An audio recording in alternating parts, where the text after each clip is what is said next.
Hello, welcome back to my channel. আজকে আমি আপনাদের শাহি হালিম রান্না করিয়ে দেখাবো। খেতে খুবই ইয়াম্মি আর আমরা সবাই পারি। আমি জাস্ট কিছু ইনগ্রিডিয়েন্টস দিয়ে খুব তাড়াতাড়ি কিভাবে শাহি হালিম রান্না করে আপনারা খেতে পারেন খুব অল্প সময়ের মধ্যে, আজকে আমি তাই দেখিয়ে দিচ্ছি। হালিম আমাদের সবারই পছন্দ।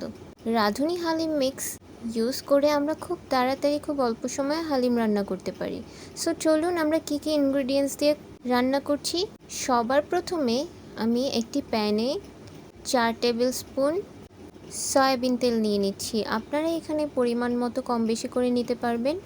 আমি এখানে 250 গ্রামের মতো পেঁয়াজ গ্রেট করা নিয়ে নিয়েছি। এখানে পরিমাণগুলো এজন্যই বলে দিচ্ছি, এক প্যাকেট শাহি হালিমে কতটুকু কি পরিমাণ নিচ্ছি যাতে আপনারা খুব ইজিলি বুঝতে পারেন। পেঁয়াজটা আমরা খুব সুন্দর করে সময় নিয়ে মৃদু আঁচে হালকা করে ভেজে নেব। দেন আমরা একে একে আদা বাটা, রসুন বাটা, পেঁয়াজ বাটা দিয়ে নেব।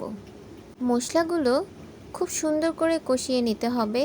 এখানে পরিমাণ মতো লবণ নিয়ে নিচ্ছি। মৃদু আছে খুব সুন্দর করে আস্তে আস্তে ভাজতে হবে।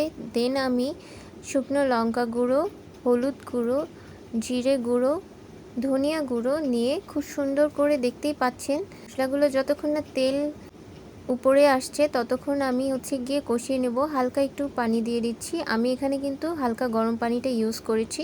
দেন আমরা মাংস দেখেন কত সুন্দর করে ছোট ছোট করে পিস করে নিয়েছি, যেন গিয়ে প্রত্যেক স্পুনে আপনারা একটা করে মাংস হালিমে খেতে পারেন। এমন করেই গিয়ে ছোট করে কেটে নিতে হবে।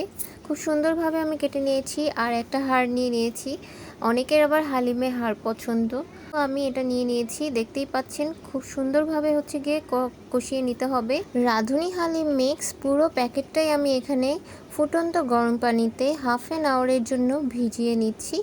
একটু বেশি করে পানি নিয়ে নেবেন, কারণ গিয়ে রাঁধুনি হালিম মিক্সটা গরম পানিতে দেওয়ার ফলে আস্তে আস্তে এটা অনেকটুকুই ফুলে উঠবে। সো আমরা এটা হাফ অ্যান আওয়ারের জন্য রেখে দিচ্ছি। একটু ভালো করে নেড়ে চেড়ে নেবেন, না হলে গিয়ে দলা দলা হয়ে যাবে। এখানে আমাদের মিটটা রান্না করা প্রায়ই হয়ে আসছে। আমি এখানে আগের থেকে একটু পানি দিয়ে দিচ্ছিলাম। দেন আমরা যেই রাঁধুনি হালিম মিক্সটা ভিজিয়ে রেখেছিলাম সেটা একে একে আমরা পুরোটা ঢেলে দিয়েছি। পানি সহ আপনারা পুরোটাই নিয়ে নেবেন। একটু সময় ধরে গিয়ে ফুটে আসলে দেন গিয়ে আপনারা রাঁধুনি হালিম মিক্সটা আরেকটা যে প্যাকেট থাকে সেটা ইউজ করবেন। আমি এখানে পুরো প্যাকেটটা দিইনি, অর্ধেক প্যাকেট দিয়ে দিয়েছি। নামানোর সময় বাকিটুকু দেব। হালিমের কনসিস্টেন্সিটা আপনারা দেখতেই পাচ্ছেন যে কত সুন্দর হয়ে আসছে। এখন আমি আরেকটু পানি নিয়ে নেব। দেন আমি আরেকটা কড়াইতে পেঁয়াজ বেরেস্তা করে নিচ্ছি, যেটা গিয়ে আমার ডেকোরেশনের ক্ষেত্রে লাগবে। এখানে একটু সময় নিয়ে আপনারা পেঁয়াজটা খুব সুন্দর করে ভাজতে হবে। আমি একটু সময় নিয়ে মৃদু আঁচে পেঁয়াজগুলো ভেজে নেব।